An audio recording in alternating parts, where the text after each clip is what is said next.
This channel does not promote any violent, harmful, or illegal activities. All content provided by this channel is meant for an educational purpose. যা জানা যাচ্ছে গত 7 দিনে প্রায় 90 ঘন্টা জিজ্ঞাসাবাদ সন্দীপ ঘোষকে। ফের সিবিআই দপ্তরে সন্দীপ ঘোষ। এই নিয়ে অষ্টম দিনে সিজিওতে আরজি করের প্রাক্তন অধ্যক্ষ। গত 7 দিনে প্রায় 90 ঘন্টা জিজ্ঞাসাবাদ সন্দীপকে। এখনো পর্যন্ত সন্দীপকে জিজ্ঞাসাবাদ করে কি হাতে পেয়েছেন তদন্তকারীরা। যা জানা যাচ্ছে যে তদন্তকারীরা সন্দীপ ঘোষের বক্তব্যে সন্তুষ্ট নয়, তাই পরের পর জিজ্ঞাসাবাদ। এখনো পর্যন্ত 7 দিনে 90 ঘন্টা জিজ্ঞাসাবাদ করা হয়েছে সন্দীপ ঘোষকে। কোথাও কি জিজ্ঞাসাবাদের সময় খানিকটা ঘোল খাওয়াচ্ছেন কোট আনকোট নাটের গুরু সন্দীপ ঘোষ? প্রশ্ন থেকেই যাচ্ছে।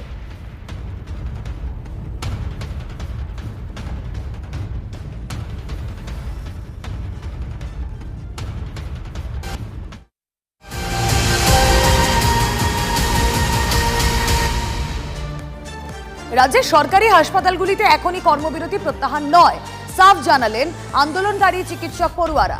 আজ সিজিও কমপ্লেক্সে গিয়ে তদন্তকারী সিবিআই আধিকারিকদের সঙ্গে কথা বলেন তারা। তদন্তের অগ্রগতির বিষয়ে জানার পরই নেওয়া হবে পরবর্তী সিদ্ধান্ত। মন্তব্য বিক্ষোভকারী চিকিৎসকদের। জিজ্ঞাসাবাদের তালিকা দীর্ঘ হলেও নতুন করে কাউকে গ্রেফতার করা হয়নি।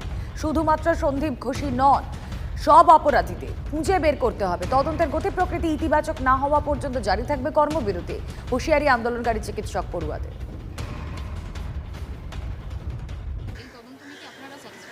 একদমই স্যাটিসফাইড নয়। এভিডেন্স টেম্পার করা হয়েছে, সিবিআই ইনভেস্টিগেশনের মাধ্যমে উঠেছে। তাহলে যদি এভিডেন্স টেম্পার হয়ে থাকে, তাহলে এই এভিডেন্স টেম্পার কারা করলো, তাদেরকে অ্যারেস্ট করা হোক।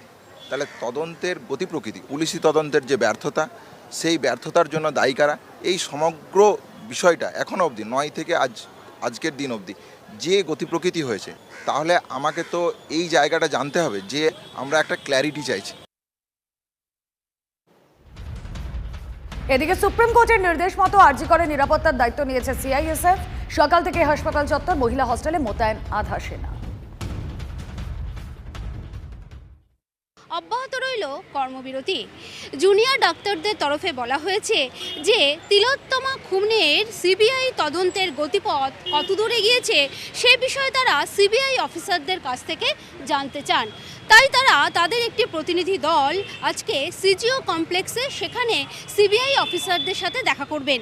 তারা জানতে চাইবেন তদন্তের গতিপথ, অর্থাৎ সঞ্জয় রায়কে অ্যারেস্ট করা হয়েছে, সন্দীপ ঘোষকে জিজ্ঞাসাবাদ করা হচ্ছে, কিন্তু নামের তালিকা অনেক রয়েছে, অর্থাৎ জিজ্ঞাসাবাদের তালিকা অনেক লম্বা হলেও কেন এখনও পর্যন্ত অন্যদের গ্রেপ্তার করা হচ্ছে না।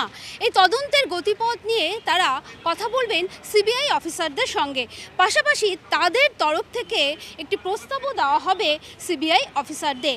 তারপরেই তারা সিদ্ধান্ত নেবেন যে এই কর্মবিরতি, অর্থাৎ জুনিয়র ডাক্তারদের যে কর্মবিরতি চলছে সেই কর্মবিরতি কবে তারা তুলবেন। সকাল থেকেই আমরা দেখছি যে এই সেই হাসপাতাল চত্বরটা পুরোপুরি মুড়ে ফেলা হয়েছে সিআইএসএফ জওয়ানরা, এবং যে হস্টেল রয়েছে মহিলা হস্টেল, সেখানে মহিলা জওয়ানরা রয়েছে। এর পাশাপাশি একেবারে আরজি কর হাসপাতালের প্রবেশদ্বার থেকে শুরু করে বিভিন্ন ভবনগুলোতে সেখানে কেন্দ্রীয় বাহিনী তারা কিন্তু প্রহরায় রয়েছেন, অর্থাৎ কলকাতা পুলিশ সহ কেন্দ্রীয় বাহিনীর নিরাপত্তায় মুড়ে ফেলা হয়েছে আরজি কর হাসপাতাল। ক্যামেরায় মাখন পাত্রের সঙ্গে সোমা দাস, টিভি9 বাংলা, কলকাতা।